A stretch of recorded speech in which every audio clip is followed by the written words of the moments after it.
what? I'm supposed to believe EMCEE. I'm glad Saul is making G's. Say that crap. I got my public to rap to. Try to play me out. I ought to slap you, punk, for being disrespectful. I grip the microphone like a pit bull terrier. Yes, but I'm scarier. Under a ton of rhymes, I bury ya. Hype like a poet on the mic. I show it. Do, re, mi, fa, sol, la, ti, do it. Jazz, rhythm, blues, soul, pop, rock and roll, even hip hop. Lovers are my brothers and sisters. All in all, over 10 million listeners. Give me your ear when you want to hear the hypest and ripest sound of the year. Get up. Y'all remember that. Everybody get up. I know y'all remember that. Big up to Cheryl and Sandy. Pepper and salt and pepper them. We love them. My favorite woman duo of all time. I hate the term female rapper, female MC. We are women. God damn you. Don't call us the female MC. No, women rappers. Let's get our terminology correct out here, kids. Anywho, how's everybody doing? Welcome to the Tuesday edition of Burning Down with Kim Brown. I hope everybody had a good holiday weekend, as much as to be expected. If you do observe the Easter holiday, it was a holiday, yay.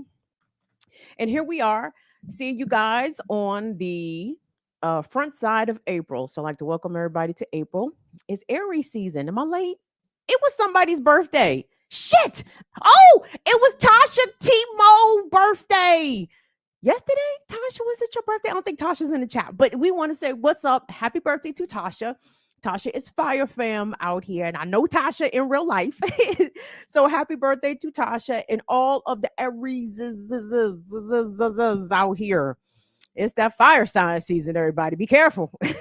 And Mercury, oh, you could tell the year 2024 is here to play games. Mercury went into retrograde yesterday on April Fool's Day, y'all. All April Fools. And now I know y'all like Kim. Nobody believe in that fucking that woosah in the stars, the hoodoo that you be talking. Listen, niggas and non-niggas. Listen, the shit does not require your belief for the shit to be so. Understand? So I respect if you don't believe. That's fine. No, you ain't gotta believe it. Nigga, just the cosmos can show you better than they can tell you, baby.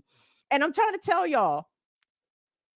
Nothing specific here, but April 1st, oh, I saw the foolery.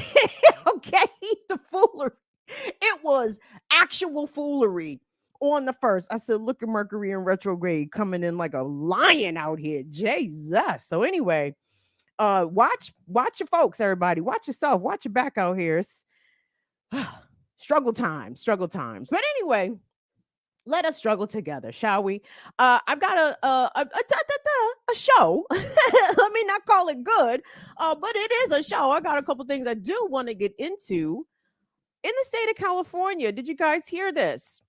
The minimum wage for fast food workers has gone up to $20 an hour, which is a tremendous victory for hundreds of thousands of low-wage workers who work at fast food restaurants owned by corporations that generate billions in profit. But it wouldn't be America if the corporations didn't strike back and threaten, and in some cases, guarantee some layoffs, some loss of jobs, and have promised to pass these additional labor costs on to the customers. It is amazing the way that the oligarchs try to pit workers against workers. And I want us to take a look at what's going on in California, because some of the rhetoric is like, oh, I need y'all to cut the fuck out. So what if somebody working fast food makes $20 an hour? Do you know how much rent is in California? The whole state? It's ridiculous. They should be making $50 an hour. So anyway, we're going to get to that. Also going to get into the latest massacre horrifically coming out of Palestine, but because this impacted an American organization, it is front page news. Of course, you have heard by now, workers from the World Central Kitchen, Chef Jose Andres' outfit, were killed in a strike in Gaza. These people were working, trying to bring food to starving Gazans who have been under a blockade, an Israeli blockade that has not permitted tons of food to make its way towards the people that most need it.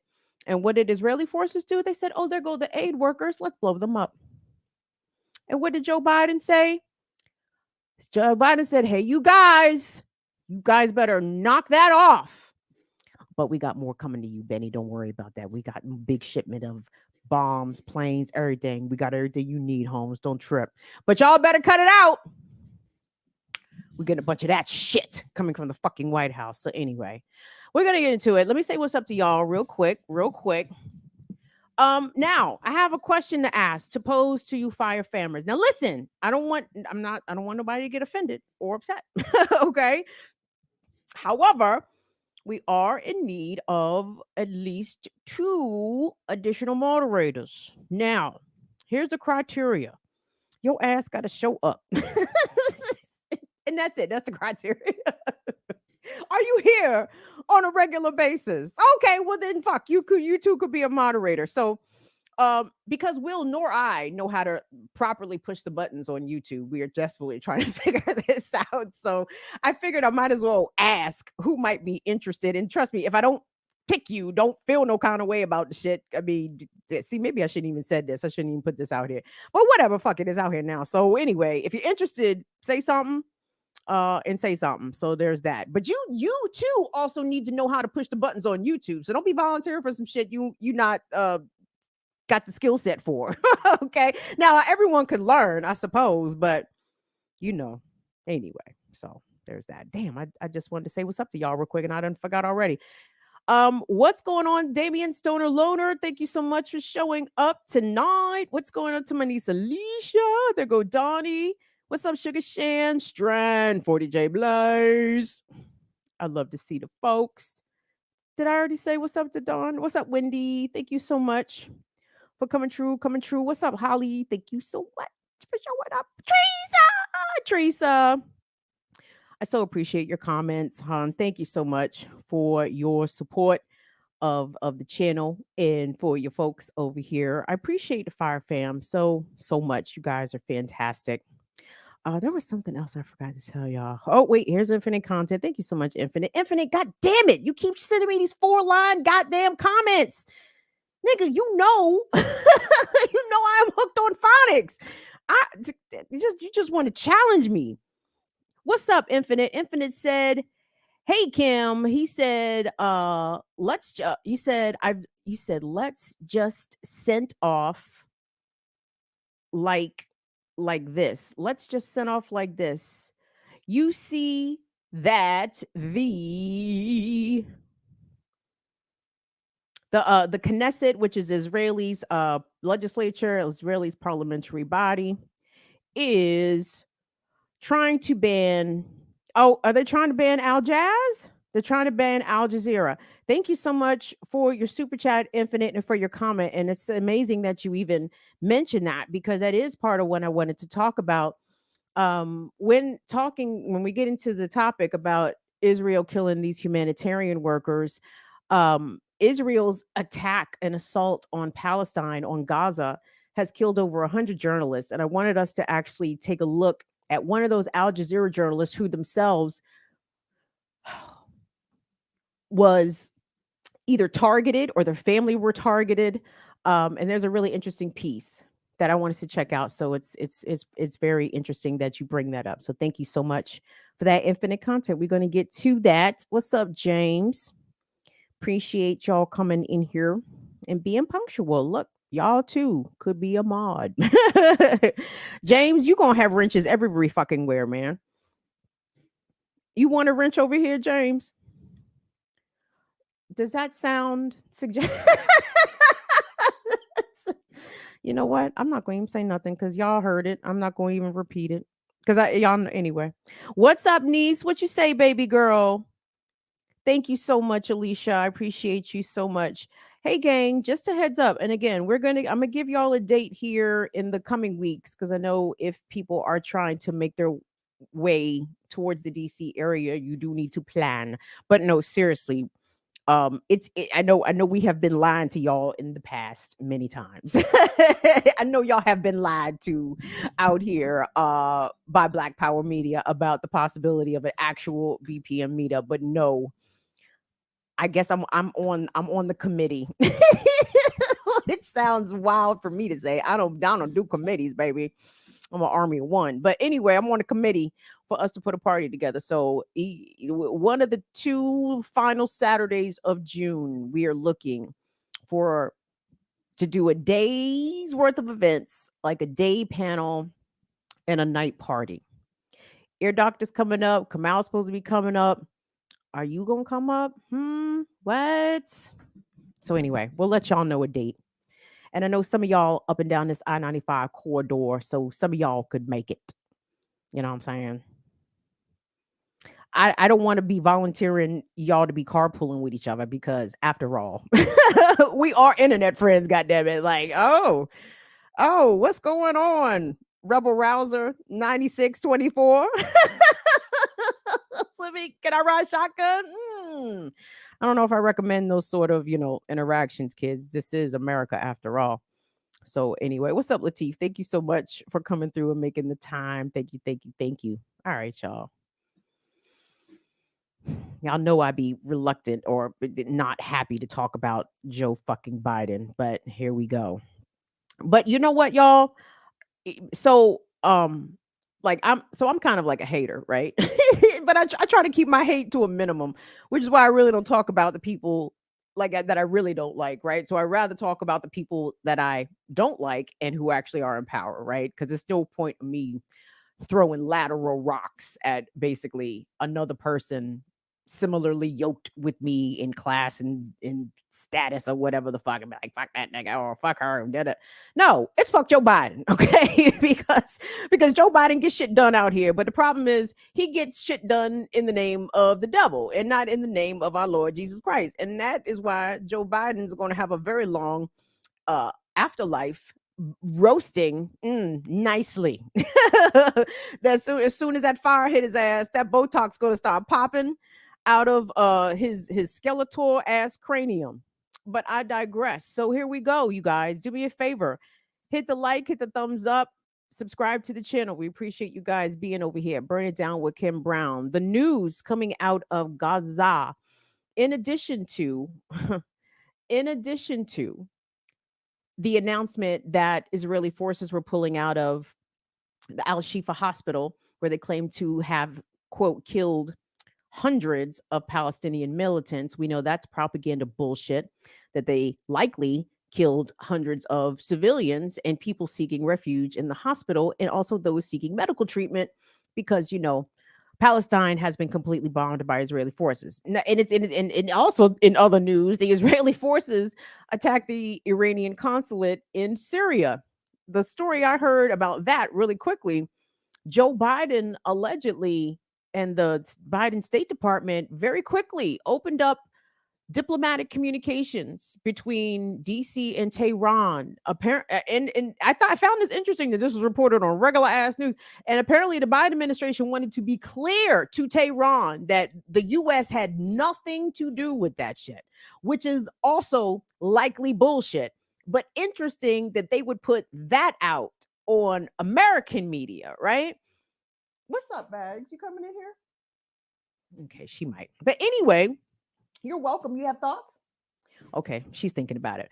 So, but the news that is dominating the headlines has to do with the fact that humanitarian aid workers from Chef Jose Andres World Central Kitchen were killed, 7 of them killed by Israeli bombs. And many believe, and some even can prove, perhaps with some evidence, that these aid workers were intentionally struck, that there was no question that Israel knew that these people were, in fact, not Hamas, not Palestinian civilians or citizens, but they, in fact, absolutely knew that these were humanitarian aid workers. So I'm trying to figure out, where shall we begin here, Will? Um, let's see. Let's start, Will, with James Ray with the green scene, that first clip that I have up. This is a clip from TikTok. And it's pretty detailed and very well reported, I will say, about how it was an impossibility that this was an accident. I believe Benjamin Netanyahu in a statement said that the killing of these aid workers was, quote, unintentional. How? How is it unintentional? Israel has some of the most advanced intelligence in the world, right? Funded by our dollars. They knew who the fuck it was. So anyway, I want you guys to check out this clip from Green Scene from journalist James Ray, or at least it was from James Ray's TikTok channel, and it's pretty clear. So you guys judge for yourself. Let's take a look.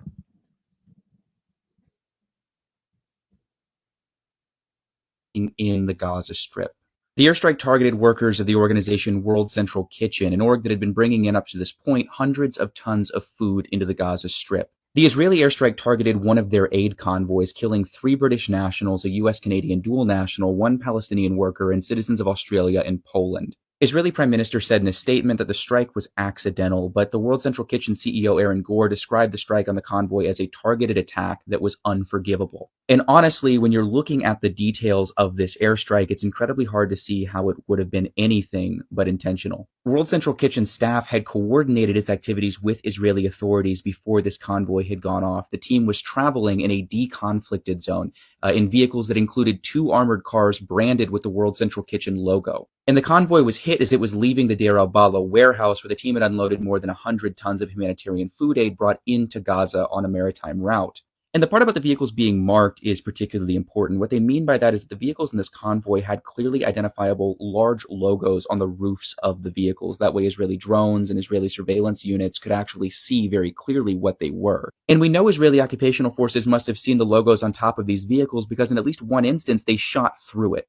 The reasoning behind this strike couldn't be more clear. Israeli occupational forces are trying to cut off any humanitarian aid to Palestinians in Gaza as they continue to commit their genocide, and doing things like this as a way of intimidating these aid workers and their organizations into not operating in the area. And it's an operation that's proving successful. After the strike, WCK ships have been turned around with over 240 tons of aid being returned to Cyprus, alongside other organizations like the American Near East Refugee Aid Organization and Project Hope suspending their operations in the Gaza Strip. Essentially, Israeli occupational forces are deliberately targeting humanitarian aid workers to intimidate them and their organizations into pulling out of Gaza so that Palestinians in the Gaza Strip face an even more intensified crisis. And in doing so, they are murdering citizens of foreign countries, many of whom are allied to them. Truly, the depravity of Israeli occupational forces knows no bounds, but just something to think on, I guess. As always, free Palestine. Assalamu alaikum, and have a great day. Good reporting there from the Green Scene journalist James Ray on TikTok. Couple of things, guys. I have not read the Geneva Convention from cover to cover. However, I'm goddamn certain that killing humanitarian aid workers is a war crime. Like, in plain and black and white, like there's no gray area there. A war crime. Attacking a diplomatic establishment, a consulate, as was the case in Syria of the Iranian consulate that the Israelis attacked. Also, war crimes, war crimes. It's not a military installation; it's a fucking embassy, a place of diplomacy. These are not soldiers inside of the fucking embassy. And here go Israel, letting the chopper saying on every fucking body. Palestinians, yes, women, children, non-combatants, foreign citizens, aid workers, journalists. Like, how much more carnage does Israel have to commit literally against humanity before somebody steps in and intervenes? So, as it pertains to this latest horrific incident committed by IDF forces, Chef Jose Andres of the World Central Kitchen gave a statement where he condemned Israel's indiscriminate bombing. He condemned Israel murdering of civilians and says, I believe that there needs to be a ceasefire. It was also reported that Joe Biden gave Chef Jose Andres a call. And it's interesting, guys. So to be honest, I don't know much about Chef Jose Andres, except he got a lot of pull in this town. Like, this nigga got pull. This Spanish nigga, nigga from Spain, literally has a lot of pull in Washington, D.C. Like, I thought it was something else that the president actually gave him a call. But because this happened to his folks, I have a feeling that could maybe spur some sort of maybe action, maybe not. I want us to get the reaction, however, coming from Israel itself. So I believe who we're going to hear from is an IDF spokesperson giving like the worst, flimsiest, most basic, unbelievable excuse as to how these aid workers who were clearly marked from visible from the air. There's no question who they were, what they were doing there. Hold on. And back to James's point in the video, saying that the point of this attack was to basically chill the amount of humanitarian aid coming into Gaza. We're talking about over 1 million Palestinians that are starving. They're not facing famine. They're not dealing with famine like conditions, as I heard one MSNBC personality refer to it as famine like conditions. I said, what is famine like conditions? Is that like starving? Because I don't see how we can have famine like conditions and not have fucking famine, right? People are basically starving. So, Israel, in addition to dropping bombs, missiles, bullets on Palestinian civilians, is now content to weaponize the food supply. It is literally going to watch hundreds of thousands of people, if not 1 million or more, literally starve to death in 2024 with the aid and assistance of the United States. This is the reality that we're in, guys. Let me tell you this real quick before I move on. I do want to play the comments from the IDF spokesperson and from fucktard goddamn Secretary Anthony Blinken. I hate that. I kind of laugh at myself because I cuss these motherfuckers, but then I give them their proper titles. Like that piece of shit Secretary of State Anthony Blinken. Like, yeah, him too. We're gonna hear from him too. But really quick, so the Easter holiday was at my mama's. And of course, I saw more MSNBC in half a day than I have seen in many months. And it was wild because literally there was maybe 2 or 3 hours worth of shows that was on in the background. And all these motherfuckers talked about for 3 fucking hours was Trump. All they talked about was Trump. Trump fine, Trump's bond, Trump's trial, Trump this, Trump that. And I'm like, y'all keep talking about Trump, but it's Biden's policies on what's happening in Gaza. That's going to be what's going to cost y'all liberal Democrats the election. Not Trump, nigga. Y'all. Keep talking about Trump all you want to your detriment.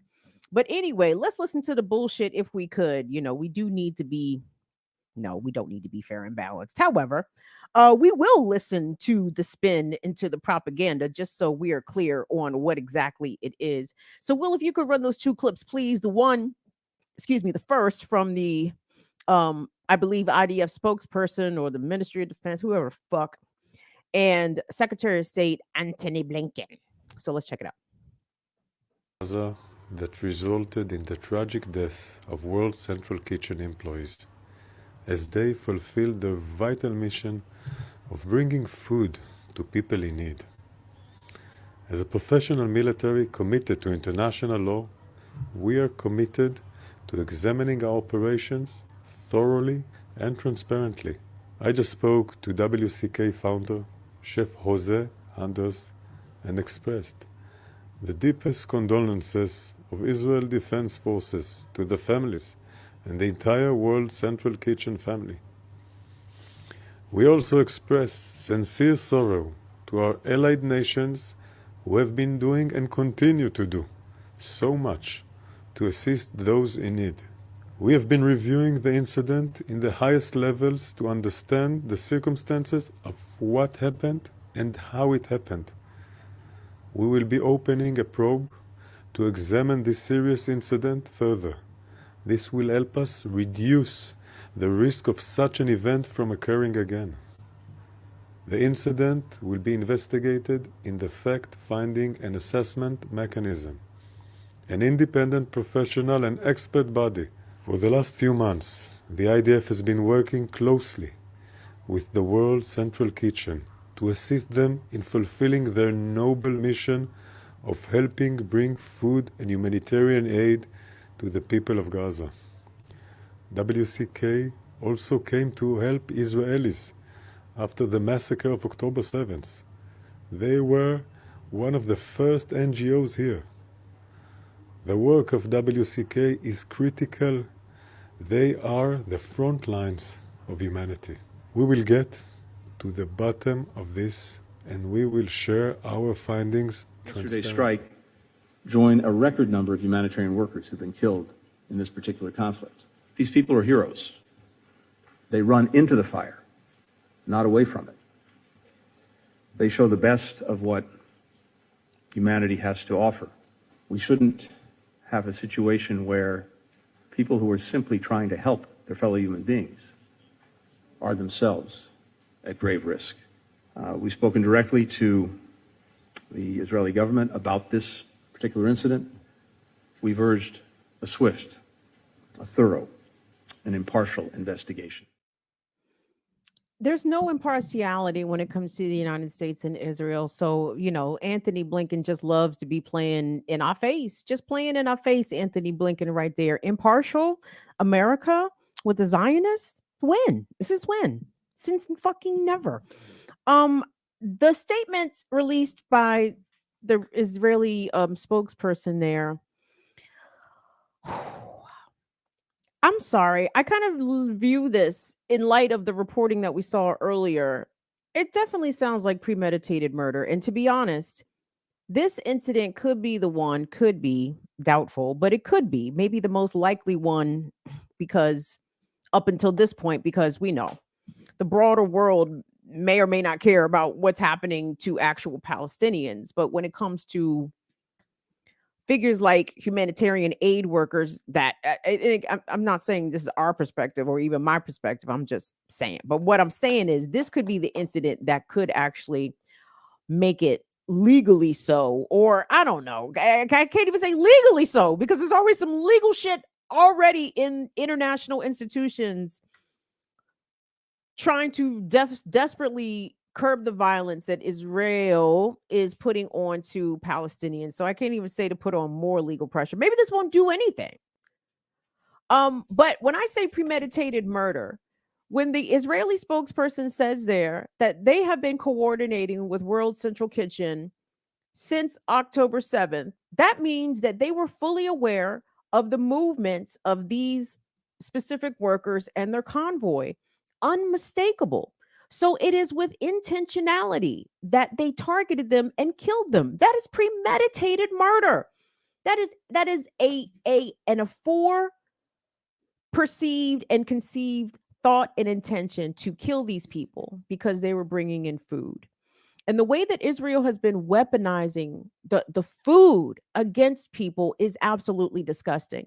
In the wake of the flour massacre, which was, are we even a month away from the flour massacre, where hundreds, if not thousands, of starving Palestinians were going towards aid trucks when Israeli forces both opened fire upon them and ran them over under the guise of we was afraid for our lives. Get the fuck out of here.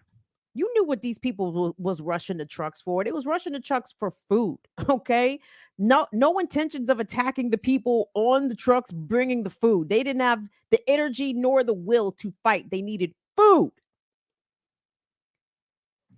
And this continues under the watch of the Biden administration. So hold on, because it's not just the humanitarian aid workers. Will, if you could cue up that piece about the journalists, because we've talked about this a couple times on this platform when discussing Palestine, the ways in which Israeli forces are targeting folks that they should not absolutely be targeting, including civilians, including hospitals, including sacred sites, including mosques. But many journalists, especially Palestinian journalists who have been on the ground covering the atrocities, feel as though that they have been specifically targeted by Israeli forces. You remember the two journalists we had looked at who suffered catastrophic injuries, and they too believed that IDF forces were strategically targeting them. And when have we seen that happen? Just think about it. I mean, even in the limited way we as Americans kind of know about global history and events, like the targeting specifically of journalists. I'm thinking in some of those coup situations in South America that, of course, the United States all had a hand in, South and Central America, where journalists were being killed. I know Putin had a hand in doing away with some journalists over in Russia, but the numbers of journalists that have been killed since October 7th, since and before October 7th, actually, is staggering. Remember Shireen Abu Alek, the Palestinian American sister, again, targeted by Israeli forces, and even her funeral procession was targeted by the Israelis. Remember when they knocked the coffin out the people's hand? I mean, barbarism on unholy levels. But anyway, we'll cue that up. And listen, guys, this is a few minutes. And I apologize. I don't have details really to give you about the interviewer and the interviewee, but it is a compelling discussion. And I think it was 50 Shades Away who had it posted on their Twitter feed. But I don't think they credited who was actually doing the talking. But it is it's blood chilling, to be perfectly honest, to listen to the ways in which this particular Al Jazeera journalist has been targeted, and the incredible losses that they suffered of their most immediate family members because of Israeli missile strikes. So, when you got that ready, Will, let's go ahead and get into that. The voices, one of the people you've talked about, you've posted about, you've written about is Wael Al-Taqdouh, him being hospitalized. He's a Palestinian journalist and the bureau chief of Al Jazeera in Gaza City. What can you tell me about this man? If Wael Al-Taqdouh wasn't Palestinian, he'd be on the cover of Time magazine right now. He would be the most celebrated journalist in the world. Wael Al-Taqdouh is from Gaza. He has been in Israeli prisons. He has been under Israeli airstrikes. He has seen the worst of the occupation before he's seen the worst of the genocide. While on TV, I mean, and this is insane when you think about it. We have over 100 journalists now, right? That's more than any conflict in history that have been killed. And there is sufficient evidence by international watchdogs that this is intentional, that journalists have been killed intentionally. But then their families, Wael was reporting on TV when an airstrike hits his wife, 2 kids, and a grandchild.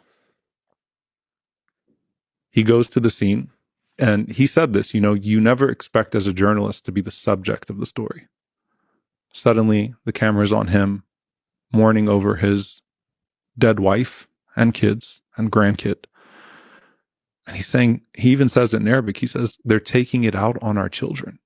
They're taking it out on our children. I've heard this from multiple people that have had relatives targeted, that I wish it was me instead. He gets back on camera the same day because he feels a responsibility to continue to cover the lives of the people of Gaza. He understands that his story, as devastating as it is not unique in regards to the people of Gaza, that there are many people whose families have been killed in airstrikes.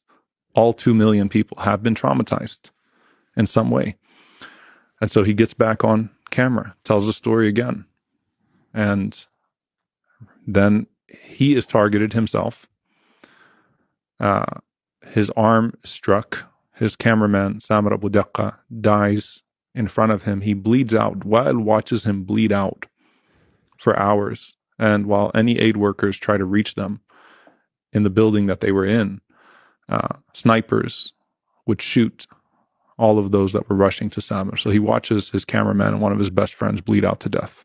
Wael goes to the hospital. His arm is wrapped up, gets treatment. He's back on camera the next day. A few weeks later,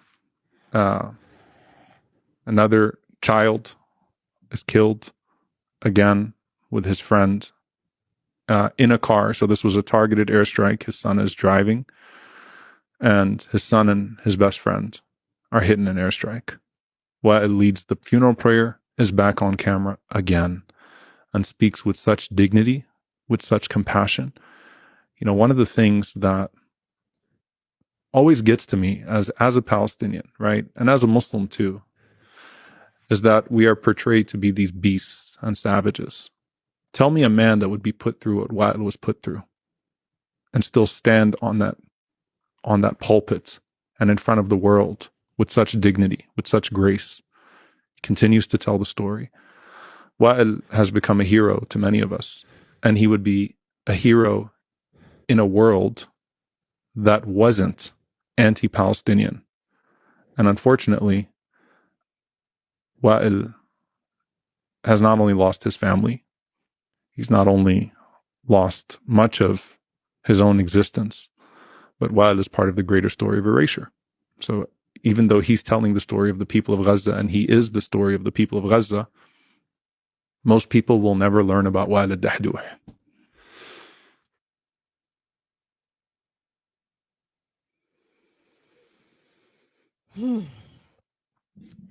I mean, I was feeling something physical just by listening to him recount all of Wael's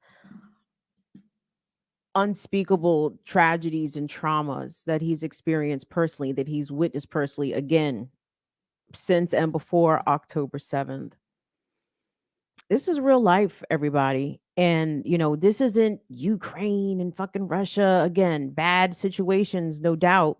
And the US has a strong hand to play in that situation as well, no doubt. It's not, it hits different when we're talking about Israel and Palestine, and the way the US is, I mean, enabling is actually not the right word. I mean, maybe guiding, maybe ringleading, maybe even dictating the way this extermination of Palestinians is occurring. And just thinking about the kinds of victims, you guys, we're talking about tens of thousands of children. Half of the victims are kids, babies.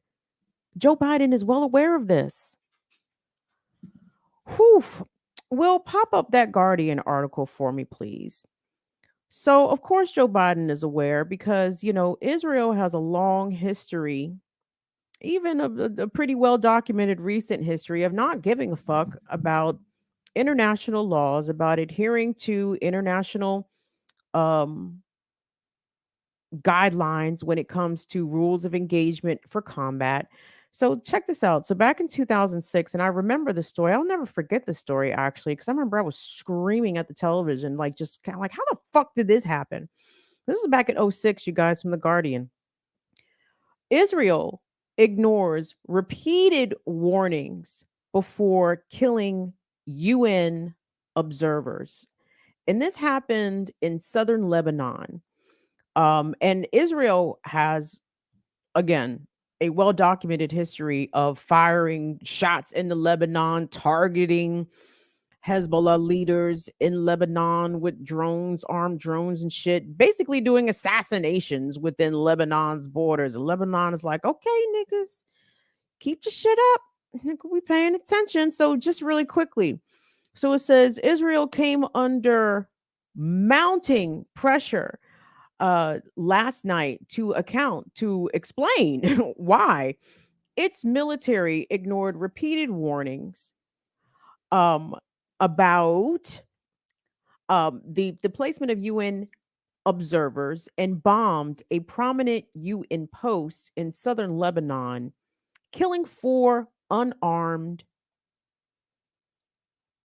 international observers. Now let's pause right there.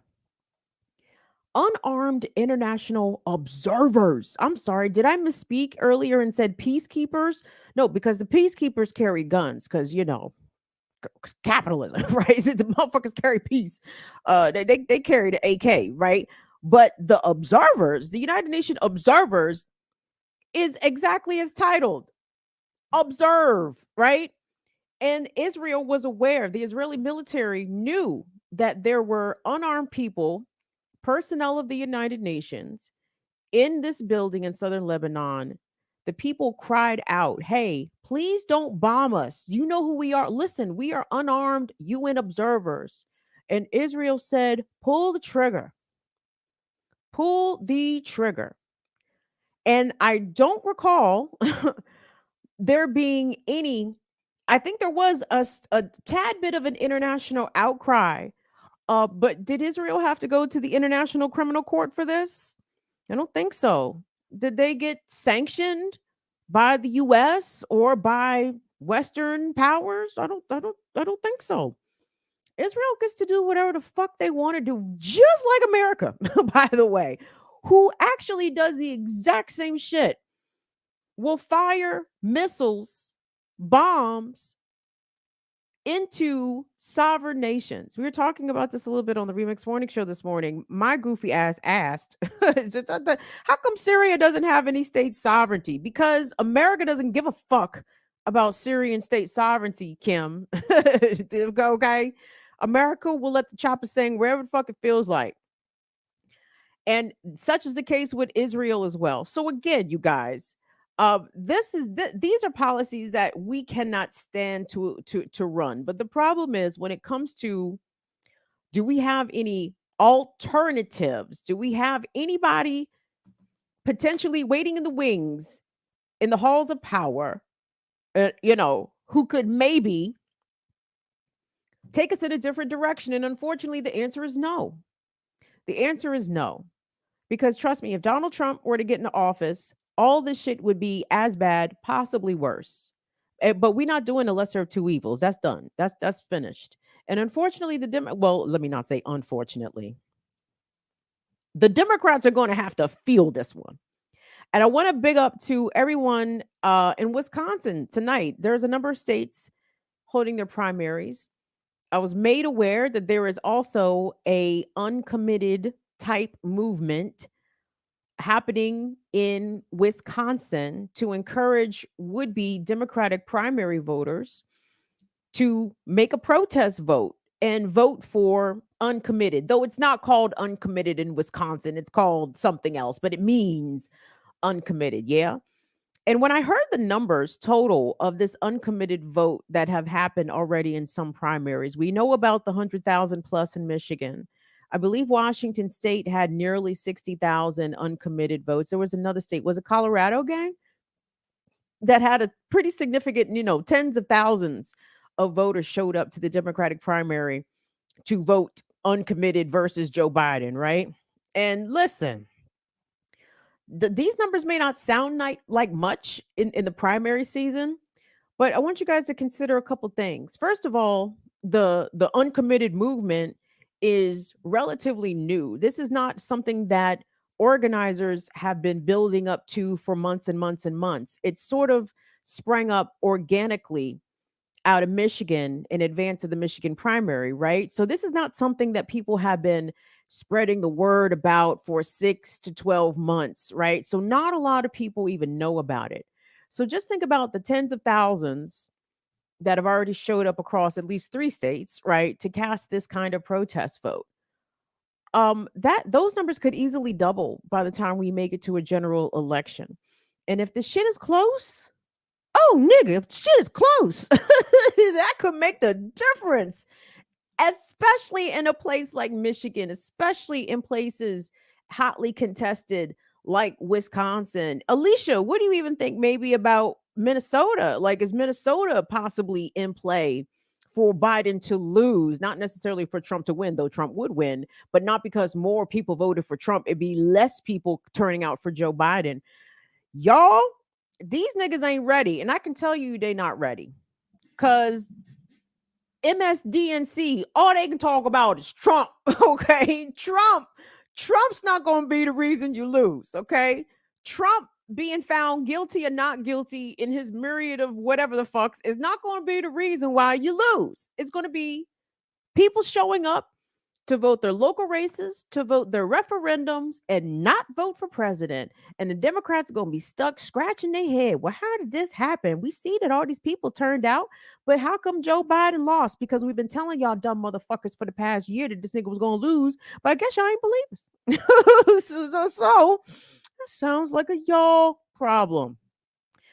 And to be clear, guys, I don't subscribe to this liberal narrative. I mean, I know I maybe sound like a crazy person when I say this, but I don't see our conditions being necessarily worsened under Donald Trump. I don't want Trump to be president.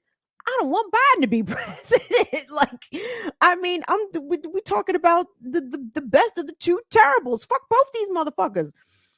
but I'm not going for the rigmarole that, you know, I'm gonna be the reason America falls because I didn't vote for Joe Biden. Man, my mama's not in here. She went to the Rick James place. Suck my dick, dog.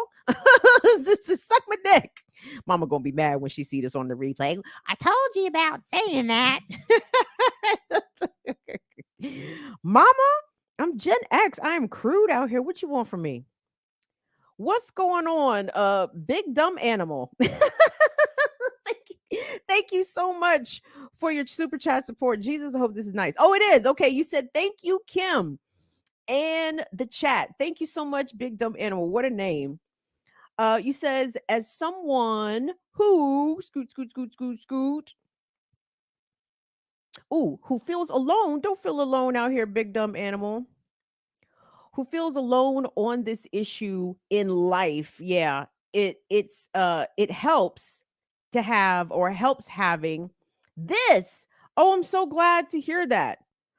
This shit, I can't read. Oh, this channel for support. That's wonderful. Hey, Big Dumb Animal, please go subscribe to Black Power Media as well. We crew out here, that we all on the same page and shit. Now there are varying levels of articulation. Let me put myself on the on that end of the spectrum.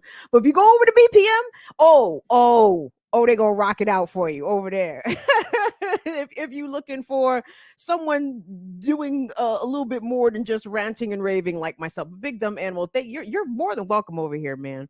Thank you so much for your support. I really appreciate that.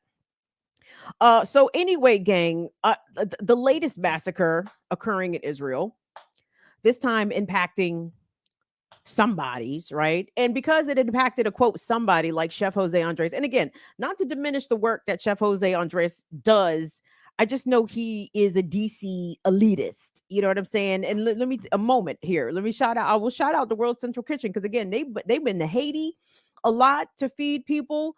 They've been a bunch of places wherever the fuck shit goes wrong, natural catastrophe, war zone, etc. Jose Andres will send his people out to make sure that those on the ground and most affected do get fed. So I do respect absolutely that the work that he and his organization do. But I also know, like I said, Jose Andres is a elite here in DC. So as much good work as he does internationally, for example, here locally, when the DC City Council was considering raising the minimum wage of tipped workers like servers, to I can't remember what it was, 15 an hour. I don't recall what the actual number was, but above, the $2.30 that oftentimes wait staff and servers will earn as a base minimum wage. Jose Andres was against that. Like he was actually rallying against it. He and the rest of the restaurant lobby were opposed to raising the minimum wage for tipped restaurant workers. So this thing is not perfect. Okay. And nobody is, to be clear. But I just wanted to make sure that we understand, at least in part, maybe even part of the contradictions of somebody like him who does good humanitarian work globally. So there's that. Let me take a break here, guys. Did I get there? I think I got through everything there. I'm sorry. Getting back to the discussion between the Palestinian journalists there, you guys, when I tell you that again, listening to that clip and those descriptions again, I felt like a pit in my stomach. Like I really did feel my blood run cold just trying to put myself in the shoes of Wael, the Al Jazeera journalist who saw, was aware his family was killed, saw his friends and all kinds of carnage, and just even the descriptions. Whew, it's just it does I can feel it in my senses, and I don't dig it because I know it's evil and I know it does not have to be.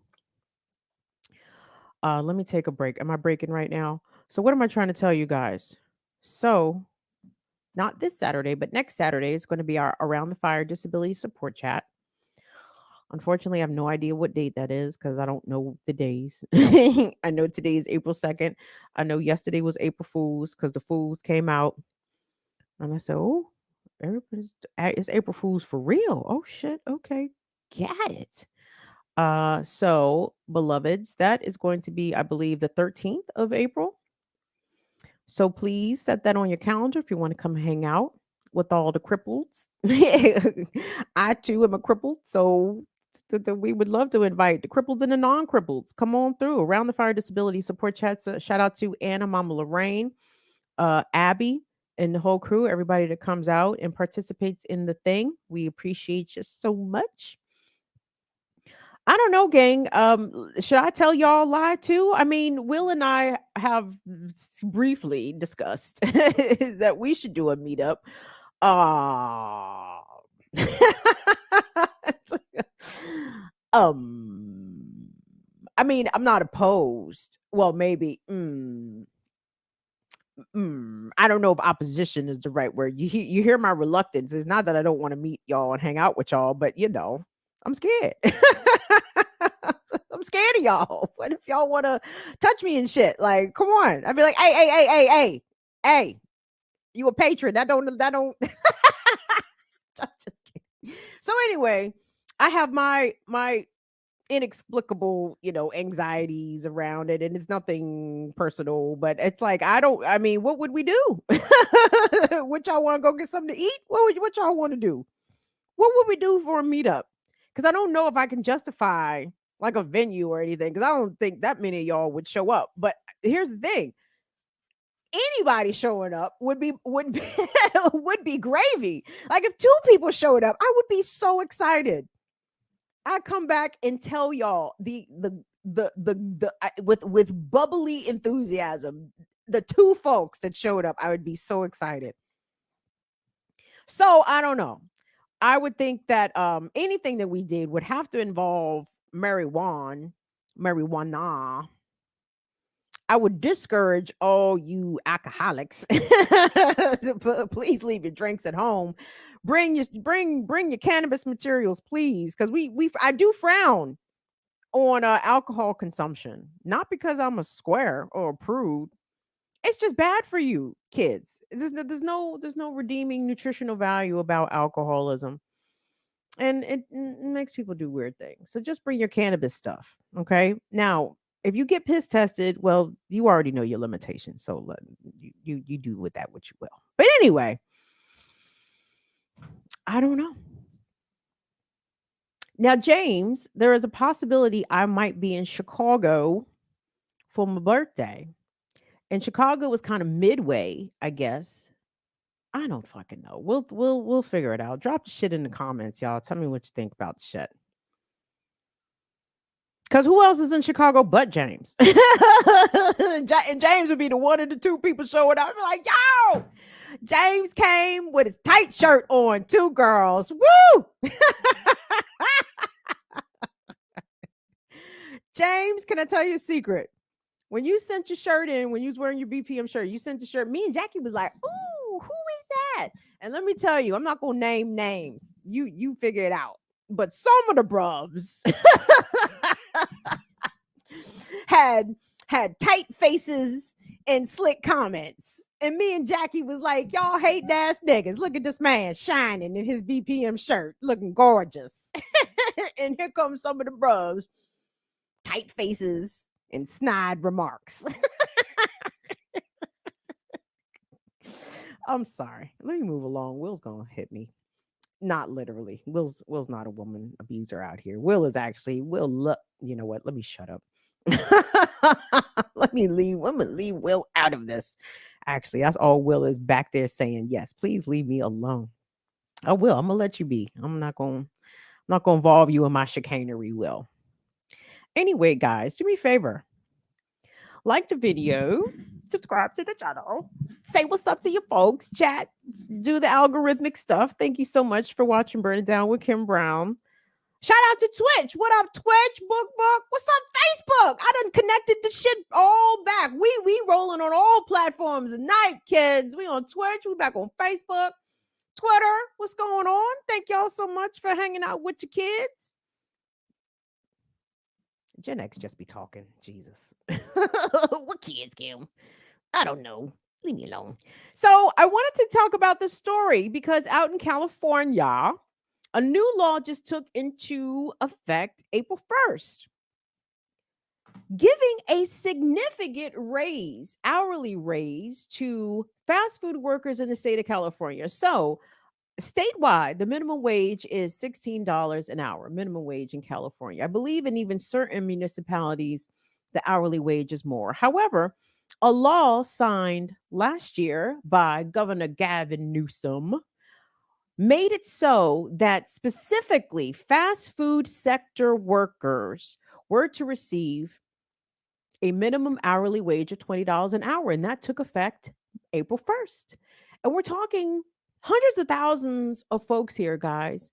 And this was a long effort of organizing. I know union groups like SEIU were pivotal. I can imagine all of the other smaller labor organizations that helped to bring this. I believe the SEIU leader out in California said this was 10 years in the making, guys. And when you think about fights that have happened across the country over the past, let's say, decade, like Fight for 15, etc., to hear that fast food workers specifically now make $20 an hour in California, to me sounds pretty significant. Now, let's be clear. $20 an hour in California. I don't give a fuck what part of California you in. You up top, you up there in the Bay, you in the Midway, you in motherfucking Central Coast, Sacktown, the Bay Area, the back down. Cali is where we put our Mac down, so give me love. San Diego, you know what I'm saying? What's up, Rose Alba?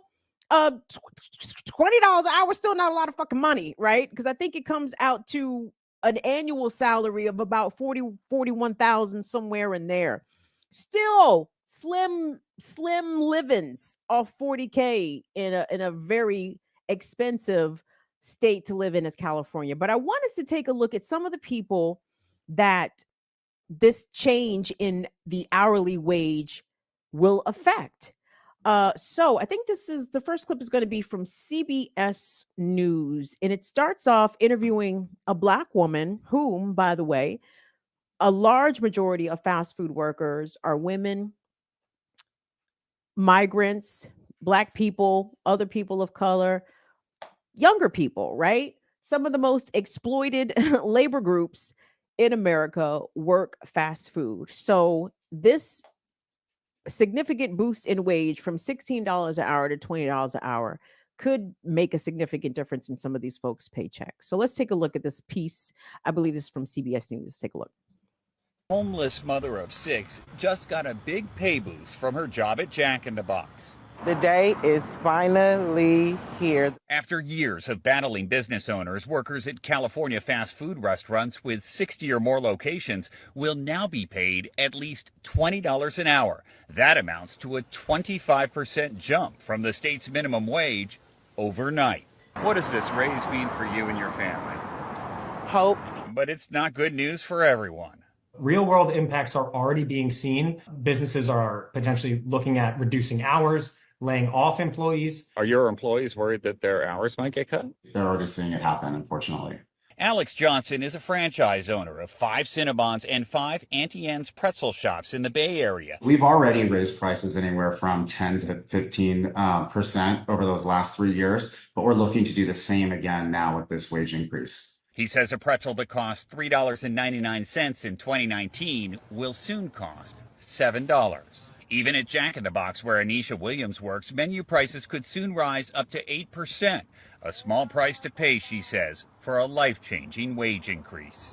Do you think this raise could help you finally find a place to live? I'm really crossing my fingers, my toes, and whatever else. But yes, I believe that it can help. It's a start. Some restaurant owners tell me the wage increases are causing them to look into automating more aspects of the business, like self-service kiosks for ordering and even robots that can flip burgers. Carter Evans, CBS News, Los Angeles. So the very beginning part of that piece got cut off. So what the Black woman, her story is that she is a homeless mother of 6. Homeless mother of 6 working at Jack in the Box. So when the reporter came back and asked her later on, do you think this wage increase will help you get a place. And she still wasn't certain that even with a 25% increase in her wages, that it would still be enough for her and her family to be able to afford housing in California. And she has a job, beloveds. Okay. Now, it is very likely that in spite of working, I don't know how many hours she works. I don't know if she works full time. Doesn't matter because she has 6 children to care of. That's a full time job in it fucking self. That's 2 full time jobs, right? I mean, 3, 4, 5 full time jobs. So she has to raise a family and work to support that family. But chances are she's still receiving some kind of assistance. Now, I don't know that for a fact. That was not disclosed in the report, but I'm surmising here because so many of our hourly wage earners are people who work in sectors that still rely on government subsidy of some kind, be it in the form of food stamps, be it in the form of subsidized housing, Section 8 in some way. Like, people still have full-time jobs out here or work full-time hours or work as many hours as they're able given their family limitations or their childcare limitations and still rely on government assistance. And yet Jack in the Box, McDonald's, Chipotle, motherfucking Starbucks, all these corporations that are now bitching about this new law going into effect. Do they repay us, the taxpayers, for subsidizing their workers' living expenses? Of course they don't.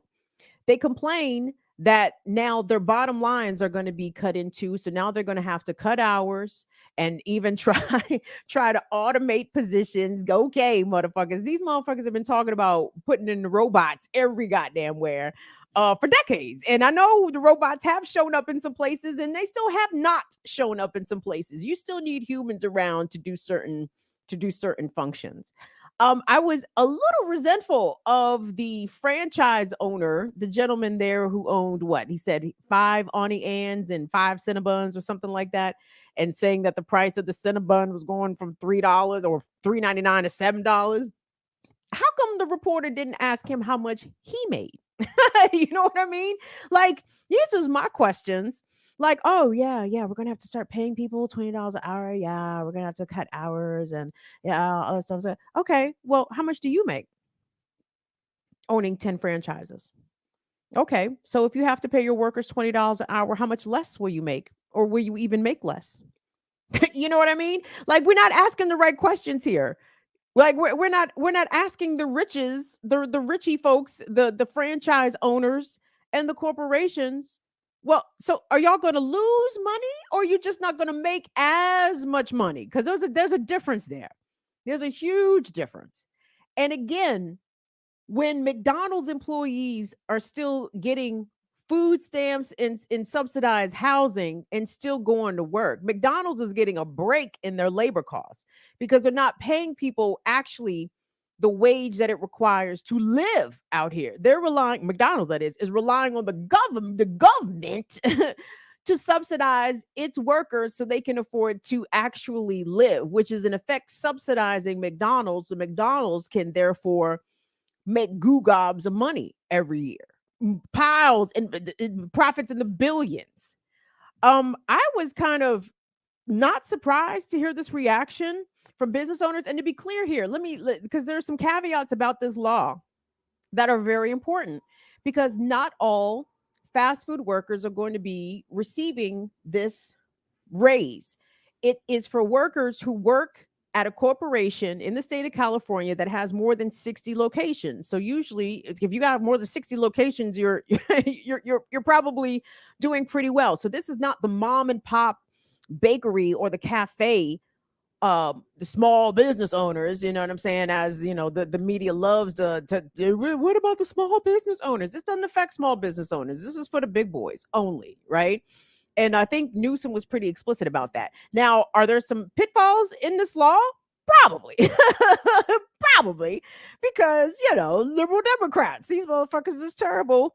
Not as, well, it depends on the issue, but I suppose maybe in this singular instance, Gavin Newsom, maybe not too terrible. But guys, think about it. It has been the work of labor, unions, and organizers that have been able to get these wage gains across the country. Democrats at the federal level, at the national level, have literally done fuck all to raise the minimum wage in America. For our international viewers, the the minimum federal minimum hourly wage in America is $7.25. Do you know how many fucking hours you'd have to work in a week in order to make your rent? Getting paid $7.25 an hour. So it has been the tireless work of both unions and organizers across the country, literally in so many places that have did the fight for 15, and now we're going beyond the fight for 15. But it just is another example that there is no leadership in Washington that actually looks out for working people. We don't have healthcare. We don't have a gang of shit, and we damn sure don't have assistance in making sure that these corporations that again continue to garner record profits do a good enough job, if any job at all, of redistributing that wealth to the workers that generated that fucking wealth. Hold on. Oh my gosh. I think Bagheera wants to fight. Come here, Bagheera. You want to fight? I got you. We not opposed to fighting old ladies. If they talking enough shit, anyone could get it, even fans in the stands. You guys, do me a favor. I know this lady's face. I know you guys are like, Kim, you are the worst journalist on earth. Hey, I may not be the worst. I might be amongst. But I know this lady's face. I cannot call her fucking name. And I meant to go look up the shit beforehand. And then I got high. I meant to do my research, but then I got high. Ooh, I meant to take the meat out the freezer, but then I got high.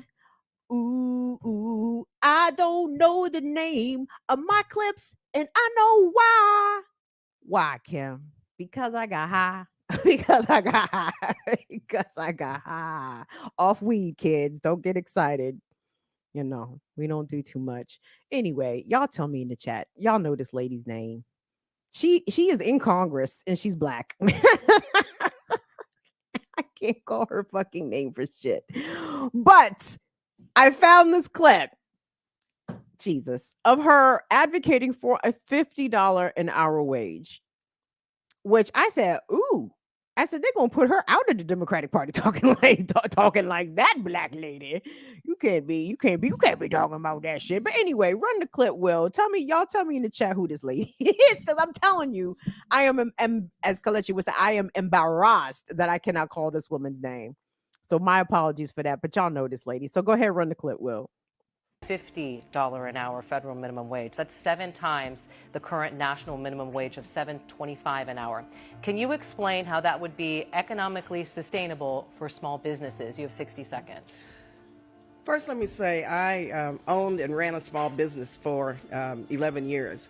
I created hundreds of jobs, benefits, retirement benefits, also health care benefits. I know what worker productivity means, and that means that you have to make sure that your employees are taken care of and have a living wage. In the Bay Area, I believe it was the United Way, came out with a report that very recently, $127,000 for a family of 4 is just barely enough to get by. Another survey very recently, $104,000 for a family of 1, barely enough to get by. Low income because of the affordability crisis. And so just do the math. Just do the math. Of course, we have national minimum wages that we need to raise to a living wage. You're talking about $20, $25, fine. But I have got to be focused on what California needs and what the affordability factor is when we calculate this wage. Barbara Lee, OG, triple OG. Thank you, Alicia. Thank you, James. I looked at her. I said, who was that? Sheila Jackson? Started doing a process of elimination. Okay, that's not Maxine Waters. That's not Karen Bass. I Listen, there's only a handful of black women in Congress. Who could it be, Kim? Barbara Lee. Look at the chat on it per usual. They gonna put Barbara Lee out talking like that, y'all. $50 hour minimum wage. And she said that shit with a straight face and she explained it. She said, and she gave all the little buzzwords. I'm a business owner. I have employed and hired and created jobs. And yeah, $50 an hour, motherfuckers. That's what it costs to live around here. And she's not wrong. She is absolutely not wrong. And to be clear, everybody, I was contemplating putting up some of the bad takes that I saw on TikTok. How can anybody working at fast food justify making $20 an hour? That's for kids. That's a kid's job. Have you been in a fast food establishment as of late? It is people across the age demographic spectrum working up in there. No, fast food jobs are not exclusively for children. In fact, there are people working fast food jobs now supporting fucking whole families. And I think it's time for America to fucking grow up and face facts here that the American dream of being able to work 40 hours without a college degree, with a high school diploma, being able to work 40 hours and be able to buy a home and buy a car and support 2 children, maybe even send the kids to fucking college. It's a farce, everybody.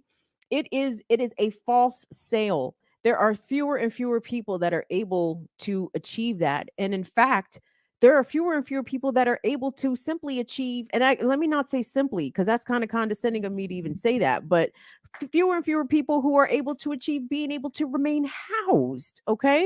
And it's not due to any fault or shortcomings of their own. People, we are literally being priced to the fucking sidewalk. Okay. Wages are overall stagnant. That's why, fuck Gavin Newsom for being just a dipshit liberal. Okay. But, he did something, right? Where the fuck Joe Biden has done nothing, right? So, okay, good. Something is a start. And to be clear, the something affects the most vulnerable and marginalized workers, which is why I'm here to applaud it in part. I'm sorry, I don't feel bad for the franchise owner of 10 locations that this motherfucker might only clear, he cleared $350,000 in profits last year, and this year he might only clear $287,000. Oh, why? Why, nigga? I don't care. You still a rich bitch out here. You know what I'm saying? You still living housed, and a lot of your workers probably are not. So I don't feel empathy or sympathy for people who will still continue to make money. They will just make a little less of it because they actually have to pay their workers. And that is the thing. Something about the American business owner aspiration, like people just can't wait to get in a position to exploit people. Right? Like I need a service done, or I need to hire somebody. What is the least amount that I can pay this person but I expect them to give me my maximum, right? It's the fucking owner slave dynamic. And it's like, you motherfuckers, y'all need to get off that shit. The pandemic done shifted the paradigm a bit here. And to be clear, to get this raise in the minimum wage passed, it was a lot of the pandemic era conditions that helped to really hasten this process along. So I did want to congratulate California, I guess. I mean, $20 is still not enough if we keep it in a buck. And it's weird because it's like, I'm glad people got a little bit extra, but it's still not enough. It's not enough. I think fast food workers absolutely deserve $20 and more. It is hard work. It is on your feet work. It is dealing with sometimes irate customers. Most importantly, they are handling food. You know what I mean? And I hope, as I hope in all food establishments, that the highest standards of safety and cleanliness are being adhered to. And, if you have to pay a little extra for that alone, it's worth it, right? It's worth it. It is absolutely worth it. So congratulations to the fast food workers in Cali who got their $20 an hour. But it needs to be $30 or more an hour for all minimum wage workers, period. And that is across the board without exception. Kids, Now it's time to say goodbye to all my Negro and non-Negro friends. BYE. See you niggas later. Hey, I'm listening to Richard Pryor's biography, Prior Convictions, and it's an audio book, so I'm listening to it. Whoever the narrator is actually doing a real good job. But there's easily a million niggas and motherfuckers in the book. Like Richard says nigga and motherfucker like me. I'm like, oh, I see what my muse, my source of inspiration, Richard Pryor. Who actually Richard, not a great guy. That might come as a surprise to some of you. Richard, not a great father, nor a great husband, great comedian. Not so good on the other aspects of his life, but he's very honest about it. It is a very revealing book that is decades old at this point, but it's called Prior Convictions. So far, it's a great listen. And he says nigga and motherfucker like me. I mean, I guess I'm saying it like him. Shit, he ain't saying it like me.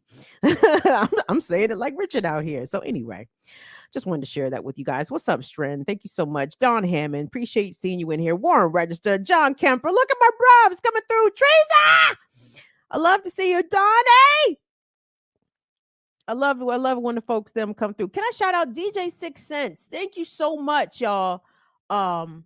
Thank you, DJ 6 Cents. And let me shout out my mama. Guess what my mama is tonight, y'all? Tonight is opening night at the National Theater for the Rick James play. There is a play about the life of Rick James, and it's starring Stokely from Mint Condition. And I know the whites said, who is Mint Condition? Dawn might know who Mint Condition is. I know Vesper know who Mint Condition is, and that's no disrespect to the rest of our white friends. It's just not, they didn't play that shit on Mix 106.5. But anyway, Mint Condition is a 90s R&B band, a very good live band, by the way. Mint Condition and Tony, I think, did the damn thing for that live band R&B genre in the 90s. So anyway, Stokely is a lead singer for Mint Condition, and he's starring in the role of Rick James in the Rick James play. And tonight is opening night, and my mama is down there. It was why I freely told people to suck my dick tonight, because my mama's not watching live. So I want to shout out my mama because I hope she is enjoying herself. I'm gonna have to check in with her after the play is over. And I will tell y'all what mama thought about the play tomorrow on the Remix Morning Show. So please tune in 8 a.m. Eastern to 10 a.m.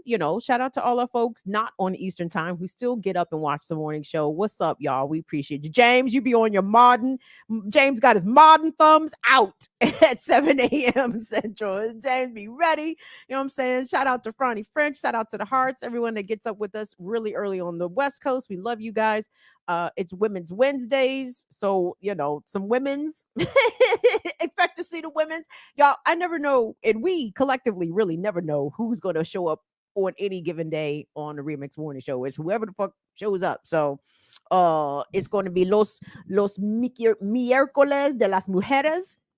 And I hope you guys tune in and come and hang out with us. So KJ Sakuna, thank you so much. Sugar Sharon was that. Thank you guys. I appreciate y'all showing up, showing out here. Make sure I don't forget nobody. Don't forget to support the channel. Jesus, I be forgetting. Oh, Lady Alex, thank you so much. Lovely lady. 371777. Gonna my time. I'm telling you, 777-9311 is a jam. Air Doctor better play that shit at the BPM party. and y'all better put your boogie shoes on when 777-9311 drops on the fall. So anyway, guys, we'll see y'all tomorrow morning on the Remix Morning Show. Black Power Media, please to go over there and subscribe and support the content in the channel as well. I will see y'all back here, I promise, on a Friday for the Friday edition of Burn It Down with Kim Brown. Guys, I love y'all so much. Don't forget, support us too in the money ways. BIDWKB, that's Cash App, Venmo, and PayPal as well. Thank you so much to Will and Molly.